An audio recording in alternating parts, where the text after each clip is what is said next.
Hello everyone. 35th episode के start में देखते हैं कि फू लूनिंग को बताता है कि जो वाइन तुमने अभी पी है ये फोनिक्स टीयर से बनी हुई है। तो लूनिंग बहुत कोशिश करती है कि वो उस वाइन को बाहर निकाल दे और फू को लगता था कि वो हेना से मोहब्बत करती है, इसलिए कहता है कि तुम्हारी ये कोशिश बेकार है और जल्द तुम हेना को भूल जाओगी और वो तुम्हारे लिए एक स्ट्रेंजर होगा और तुम किसी स्ट्रेंजर से शादी नहीं करोगी। और फू को पता चल जाता है कि सर मॉस ने हेना को उसके बारे क्लू दे दिया है। तो वो लूनिंग से कहता है कि इमॉर्टल्स जल्द यहाँ आने वाले हैं और मैंने उनके लिए ट्रैप लगाया हुआ है और जब वो यहाँ आएंगे तो वो उस ट्रैप में फंस जाएंगे। मगर लूनिंग उसकी बात नहीं सुन रही थी और वो सिर्फ इस बात से डर रही थी कि वो फू को भूल जाएगी और वो ठीक से बोल नहीं पाती और फू से कहती है कि तुम ऐसा ना करो क्योंकि वो हेना नहीं। तो फू हेना का नाम सुनकर कहता है कि तुम उसे भूल जाओ और तुम मेरे साथ नई लाइफ स्टार्ट करो। मगर लूनिंग बहुत रोती है और फू के साथ बीते टाइम को याद करके उसे कहती है कि मैं कुछ भी भूलना नहीं चाहती और मैं जानती हूँ कि तुमने बहुत बुरे काम किए हैं मगर मैं फिर भी तुम्हें याद रखना चाहती हूँ। तो फू उसकी ऐसी कंडीशन देखकर बहुत वरीड होता है और फिर हम देखते हैं कि लूनिंग के माइंड से वन बाय वन फू से रिलेटेड सारी यादें रिमूव होने लगती हैं। तो लूनिंग बहुत रोती है और फू से कहती है कि वहाँ एक लड़का है जो देखने में तो बुरा है मगर स्माइल करते हुए बहुत हैंडसम लगता है और मैं उसे नॉर्मल बनाने के लिए हेना से शादी कर रही थी और उसके क्लैन से एटर्नल कर्स उठाना चाहती हूँ। और फिर वो फू से कहती है कि वो लड़का कौन है और मुझे उसका फेस याद क्यों नहीं आ रहा। तो फू सच जानकर बहुत शॉक्ड रह जाता है मगर लूनिंग रोती रहती है और फिर वो अनकॉन्शियस हो जाती है और फू को रियलाइज होता है कि उसने बहुत बड़ी मिस्टेक की है। और दूसरी साइड पर हेना सर मॉस के दिए हुए मार्क की हेल्प से वो डेजर्ट पहुंच जाता है और फू ने अपनी प्लेस के अराउंड प्रोटेक्टिंग स्पेल लगाया हुआ था। तभी बहुत सी इवल स्पिरिट्स हेना पर अटैक करती हैं तो हेना फू के लगाए हुए ट्रैप में फंस जाता है। तभी मास्टर वेन्यू और लूगे भी डेजर्ट पहुंचते हैं तो शाओ उससे कांटेक्ट करती है और उससे पूछती है कि तुम मुझे साथ लेकर क्यों नहीं गए। तो लूगे शाओ को बताता है कि मैंने लूनिंग को जो पर्ल दिया था मैं उसकी हेल्प से लूनिंग को ट्रेस कर रहा हूँ और मुझे लगता है कि वो आइसलैंड पर सील है और वो प्लेस यहाँ से कुछ ही दूर है। तो शाओ सोचती है कि ये तो वही जगह है जहाँ बोन कॉर्डिंग हार्प थी और फिर कहती है कि वो प्लेस एक्वेटिक डीमंस के लिए फ्रेंडली नहीं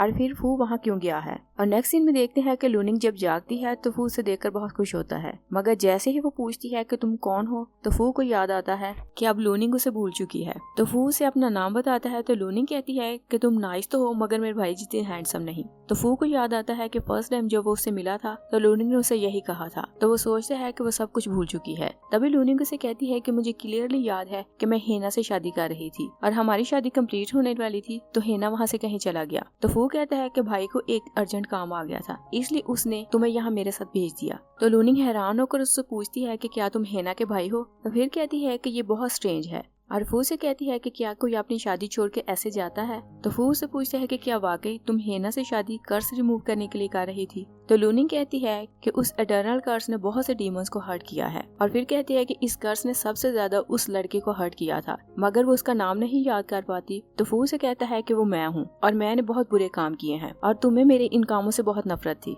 तो लूनिंग उसे कहती है कि मैं नहीं जानती कि तुम क्या कह रहे हो क्योंकि मैं तो तुम्हें जानती भी नहीं। और फिर वो कहती है कि मुझे लगता है कि कुछ मिसिंग है। तो फू की दी हुई डॉल निकालती है। तो फू से पूछता है कि क्या तुम्हें ये डॉल याद है। तो लूनिंग कहती है कि मैंने अपनी शादी से पहले इसे अपने सामान में पैक किया था क्योंकि अगर मैं इस डॉल को ना देखूं तो मुझे लगता है कि मेरे हार्ट में कुछ मिसिंग है। तो वो उसे गले से लगाता है। तो लूनिंग कहती है कि तुम मुझे ऐसे बुली नहीं कर सकते और फिर उसे पूछती है कि तुम्हें क्या हुआ है और फिर उसका जख्म देखकर कहती है कि तुम बहुत जल चुके हो और मैं तुम्हारे इन जख्मों को हील कर सकती हूँ। और फिर लूनिंग बोन कॉर्डिंग हार्प प्ले करके उसकी इंजरी को हील कर देती है और फू से कहती है कि मुझे लगता है कि मैंने पहले भी तुम्हारे लिए ये सब किया है और क्या वाकई हम दोनों बहुत क्लोज थे। तो फू कहता है कि हम सिर्फ क्लोज नहीं थे बल्कि हम दोनों रियल कपल थे और इसी कारण तुम मेरे भाई से शादी नहीं कर सकती थी। और फिर वो लूनिंग से कहता है कि मैं हेना और तुम्हारे भाई से अपोलोजाइज कर लूंगा और वो हमारी शादी के लिए मान जाएंगे और मैं तुम्हारे साथ रहने के लिए कोई भी प्राइस पे कर सकता हूँ। और लूनिंग को क्योंकि कुछ भी याद नहीं था तो वो बार बार फू का नाम भूल जाती है और वो बार बार उसे अपना नाम बताता है। और फिर वो फू से कहती है कि मैं अपने भाई से पूछूंगी कि अगर मैं वाकई तुमसे मोहब्बत करती हूँ तो क्या रीजन है कि मैं तुम्हें भूल गई हूँ। तो फू कहता है कि मैंने बहुत बुरे काम किए हैं इसी कारण तुम मुझे भूल चुकी हो और मैं तुम्हारे भाई से भी अपोलोजाइज कर लूंगा और तुम फिर मुझसे प्यार करने लगोगी। और वो लूनिंग को अपनी बातों से कन्विंस कर लेता है। तभी फू बायफेंच की आवाज सुनता है तो लूनिंग से कहता है कि तुम यहीं रहकर मेरे वेट करना और मैं थोड़ी देर में वापस आ जाऊंगा। तो लूनिंग से पूछती है कि तुम मुझे यहाँ अकेला छोड़कर क्यों जा रहे हो और तुम कब तक वापस आओगे। तो फू कहता है कि अगर मैं वापस ना भी आया तो तुम्हारा भाई तुम्हें यहाँ से ले जाएगा इसलिए तुम्हें चिंता करने की जरूरत नहीं। तो लूनिंग उससे कहती है कि अगर तुमने वाकई बहुत बुरे काम किए हैं तो मेरा भाई तुम्हें मार देगा। तो फू उसे कहता है कि तुम पहले ही सब कुछ भूल चुकी हो और अगर वो मुझे मार भी दे तो तुम्हें दुख नहीं होगा। तो लूनिंग अपना पर्ल उसे देती है और कहती है कि ये तुम्हारी रक्षा करेगा और तुम सेफली वापस आना। और फिर वो कहती है कि तुमने बार बार मुझे अपना नाम बताया है मगर मैं फिर भी तुम्हारा नाम भूल जाती हूँ। तो वो उसे अपना नाम बताता है और कहता है कि तुम यहीं रहकर मेरा वेट करना। तो लूनिंग उसका नाम अपने हाथ पर लिख लेती है ताकि वो फिर न भूले। और फू जब बाहर आता है तो बॉयफ्रेंड से पूछता है कि डेजर्ट वाले ट्रैप का क्या बना। तो बॉयफ्रेंड कहती है कि उस ट्रैप में कोई फंस चुका है। तो फू कहते हैं कि मेरे पास आने के लिए उन्हें किसी को सैक्रिफाइस तो करना होगा। और फिर वो पूछता है कि उस ट्रैप में कौन गया है। तो बॉयफ्रेंड कहती है कि उस ट्रैप में डेमन किंग इनवाइट किया है। तो फू एक बार फिर शॉक रह जाता है कि इस बार भी उसके ट्रैप में उसका भाई ही फंसा था। तो फू कहता है कि वो लूगे और इमॉर्टल वेन्यू को अपने साथ लाने वाला था। तो बॉयफ्रेंड कहती है कि हेना ने उन्हें जानबूझकर डिस्ट्रैक्ट किया क्योंकि वो नहीं चाहता था कि लूगे तुम्हें हर्ट करे। तो फू कहता है कि मुझे नहीं पता कि इमॉर्टल पैलेस वाले उसकी हेल्प करेंगे या नहीं। तो बॉयफ्रेंड कहती है कि वो इस टाइम लूनी के लिए वरीड हैं और मुझे नहीं लगता कि वो हेना को बचाएंगे। और दूसरी साइड पे देखते हैं कि लूगे लॉर्ड शैंक से पूछते हैं कि उस ट्रैप में कौन है। तो लॉर्ड शैंक बताता है कि उसमें हेना है और मैंने उसे बचाने की बहुत कोशिश की मगर मेरी पावर आउट ऑफ कंट्रोल हो गई और मैं उसकी कोई हेल्प नहीं कर सका। तो मास्टर वेन्यू कहता है कि हेना को उसके भाई ने ट्रैप में फंसाया है इसलिए हम उसे नहीं बचाएंगे। मगर लूगे कहता है कि वो मेरा फ्रेंड है और मैं उसे यहाँ छोड़कर नहीं जा सकता। और फिर वो लॉर्ड शैंक से कहता है कि अभी शादी कंप्लीट नहीं हुई थी और इमॉर्टल पैलेस और डेमन पैलेस बहुत से काम इनकम्प्लीट हैं, इसलिए तुम पहले वहां जाओ और जाकर सारे मैटर्स को देखो। और लूगे हेना को बचाने के लिए उस ट्रैप में पहले अपनी मून शॉट फेंकता है और फिर खुद अंदर चला जाता है। तो हेना उसे देखकर सॉरी करता है। तो लूगे कहता है कि तुमने जानबूझकर फू के बारे में हमें नहीं बताया क्योंकि तुम हर हाल में उसे बचाना चाहते हो। तो हेना कहता है कि मैं शादी में बिजी था और उसके बैरियर का ख्याल नहीं रख सका और इसी कारण वो वहाँ से भाग गया, मगर मेरा विश्वास करो कि मैं लूनी को ढूंढ लूंगा। लूगे उस ट्रैप को देखकर कहता है कि ये ट्रैप बहुत अजीब है क्योंकि यहाँ स्पिरिचुअल पावर को फोकस करना बहुत डिफिकल्ट है। तो हेना कहता है कि यह वाइल्डनेस का सेंटर है और मुझे नहीं पता था कि फू ने ईगल डीमंस की एनर्जी को अपने पास सेफ रखा हुआ है और उसी एनर्जी से उसने ये ट्रैप बनाया है, मगर हम दोनों मिलकर इस ट्रैप को तोड़ लेंगे। तो बाहर डीमन कहते हैं कि जितना ज्यादा टाइम ये ट्रैप में रहेंगे उतनी ही इनकी पावर वीक होती जाएगी। तभी हम देखते हैं कि फू बाहर आता है तो वो मास्टर वेन्यू को देखकर उसे ग्रीट करता है। तो मास्टर उसे कहता है कि तुम तो बहुत रूड थे और अपने भाई और लूनी को मुश्किल में डालने के बाद तुम इतने पोलाइट कैसे हो गए। तो फू कहता है कि आप लूनी के एल्डर हैं इसीलिए मैं आपके साथ पोलाइट हूँ और इसी कारण मैंने आपको ग्रीट किया। तो मास्टर उसे कहता है कि तुमने लूनी को इस सब में इन्वॉल्व करने की हिम्मत कैसे की। तो वो कहता है कि मैं अपने भाई को रेस्क्यू करने के बाद इमॉर्टल पैलेस जाऊंगा और उनसे अपोलोजाइज कर लूंगा। तो मास्टर कहता है कि तुमने उनकी शादी बर्बाद की और क्या वो सॉरी करने से तुम्हें माफ कर देंगे। इवन डेमन किंग इनवाइट भी इन्हें अपोलोजाइज करे तो भी वो उसे माफ नहीं करेंगे। तो मास्टर वेन्यू से कहता है कि हेना अपने भाई को डिसिप्लिन नहीं सिखा सका तो उसे डेमन किंग नहीं रहना चाहिए। तो फू को उसकी बात सुनकर बहुत गुस्सा आता है और कहता है कि मैं अपनी इस मिस्टेक पर अपनी जान दे सकता हूँ मगर तुम मेरे भाई की इंसल्ट नहीं कर सकते। तो मास्टर वेन्यू उस पर अटैक करता है तो बदले में फू भी उस पर अटैक करता है और उसके अटैक से मास्टर वेन्यू अनकॉन्शियस हो जाता है। तो फू सोचता है कि मैंने अपनी थोड़ी सी पावर यूज की और फिर ये हर्ट कैसे हो गया। तभी मास्टर की बॉडी से ईवल स्पिरिट निकलती है और फू को हर्ट कर देती है। तो मास्टर उठ जाता है और कहता है कि तुम अभी बचे हो। नेक्स्ट सीन में देखते हैं कि शाओ लूनी को ढूंढने आइस लेक आती है। तो वहाँ वो बॉन कॉर्डिंग हब की आवाज सुनती है तो उसे पता चल जाता है कि लूनी यहीं कहीं है, मगर वहाँ क्योंकि बैरियर लगे हुए थे तो वो उसकी प्लेस ढूंढ नहीं पाती। तो शाओ लूनी को ढूंढने के लिए अपनी क्राउन व्हील चूज करती है।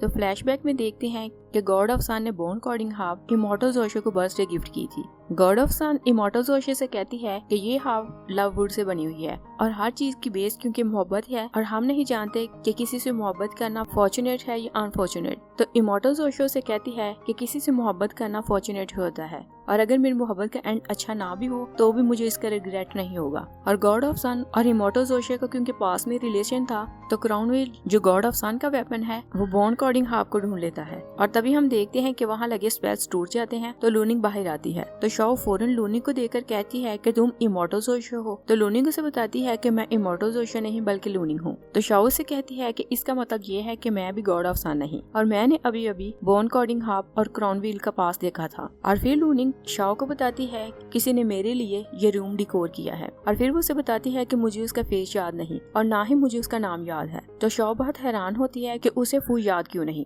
और फिर शाओ उसे डेजर्ट में ले आती है। और दूसरी साइड पे देखते हैं कि लूगे और हेना ट्रैप से बाहर आते हैं तो देखते हैं कि फू और मास्टर दोनों जख्मी हैं। तो मास्टर वेन्यू लूगे से कहता है कि तीनों रेलम्स को नुकसान पहुंचाने वाला फू है और ये गॉड ऑफ मूनलाइट के साथ मिला हुआ है, इसलिए तुम यहाँ से इसे जाने न देना। तो मास्टर सोचता है कि मेरी ईवल स्पिरिट ने फू को अपने कंट्रोल में क्यों नहीं किया। तो गॉड ऑफ मूनलाइट की ईवल स्पिरिट मास्टर की बॉडी से निकलकर फू की बॉडी में चली जाती है। तो हेना भी फू को देखकर हैरान रह जाता है कि उसमें वाकई ईवल स्पिरिट काम कर रही थी और फू अपना कंट्रोल खो देता है और हेना पर अटैक करके उसे दूर फेंक देता है। और मास्टर वेन्यू क्योंकि चाहता था कि फू लूगे को मार दे, तो वो फू का माइंड अपने कंट्रोल में कर लेता है। तो फू लूगे के अराउंड सैंड के सर्कल बनाता है और अपनी कर्व नाइफ निकाल कर लूगे को मारने लगता है। और वहाँ क्योंकि ट्रैप था तो लूगे उस ट्रैप से बचने की कोशिश कर रहा था और फू उसे अपनी नाइफ से जब मारने लगता है तो वो नाइफ लूने को लग जाती है और तभी फू होश में आ जाता है, मगर लूगे उसे लूनी के पास नहीं आने देता। और लूगे फू को हट करने लगता है, मगर लूनिंग उसे मना कर देती है और लूगे से कहती है कि तुम इसे ना मारना। और फिर वो उसका नाम अपने हाथ से पढ़ती है और फू से कहती है कि मैंने तुम्हारा नाम याद कर लिया है। तो फू को बहुत तकलीफ होती है कि ये सब कुछ उसी ने किया था। तो लूनिंग से कहता है कि अगर तुम पहले मुझे भूल जाती तो ये सब ना होता। तो लूनिंग बहुत तकलीफ में थी और कहती है कि मैं दिल से याद करना चाहती हूँ कि हमारे बीच क्या हुआ था, मगर मुझे कुछ भी याद नहीं आ रहा। मगर मुझे हमेशा से याद है कि मैं इस इटर्नल कर्स को सिर्फ तुम्हारे कारण दूर करना चाहती हूँ। और फिर वो बोन कॉर्डिंग हॉप को बुलाती है तो कहती है कि पास में मैं जो इमोर्टल जोशे और प्रेजेंट में लूनिंग as a demon queen, aquatic demons और पास के डीमन किंग और प्रेजेंट के फू को माफ करती हूँ। और फिर वो लूगे से रिक्वेस्ट करती है कि तुम इसे कुछ ना कहना और इसे जाने दो। और लूनी की डेथ हो जाती है और दूसरी साइड पर एक्वेटिक डीमंस की कर्ज खत्म हो जाती है और लूनी की बॉडी वहाँ से डिसअपियर हो जाती है। यही 35th एपिसोड फिनिश हो जाती है। Thanks for watching.